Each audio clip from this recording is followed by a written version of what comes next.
جمعے کا دن تھا۔ سب لوگ جمعے کی نماز کے لیے مسجد میں حاضر ہوئے۔ جمعے کی نماز ہو چکی تھی۔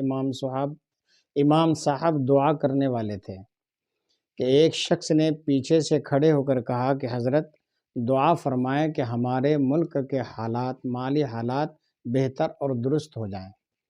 امام صاحب نے اپنی جیب سے 500 کا نوٹ نکالا اور کہا کہ یہ نوٹ مجھے مسجد کے دروازے پر ملا ہے، جن صاحب کا ہو وہ ہاتھ اٹھا دیں تاکہ ان تک یہ نوٹ پہنچا دیا جائے۔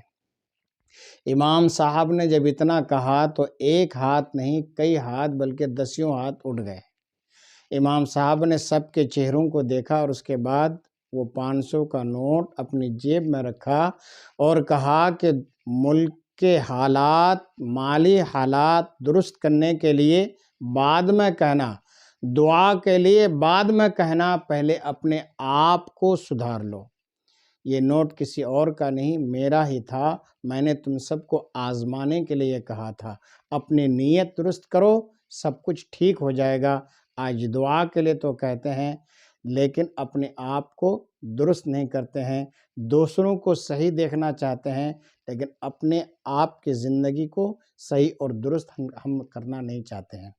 اسی لیے علامہ اقبال نے کہا تھا کہ تم ہو صورت میں نصارہ تو تمدن میں ہنود، یہ مسلمان ہیں جنہیں دیکھ کے شرمائے یہود۔ پہلے مسلمان ہو تو سچے اور پکے مسلمان بن کے تو دکھاؤ۔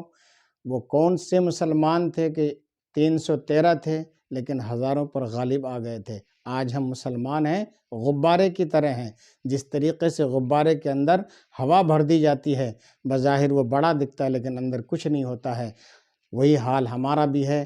آج ہم بظاہر مسلمان ہیں لیکن ہمارے اندر حقیقت پوچھو تو اسلام کی کوئی روحانیت موجود نہیں ہے۔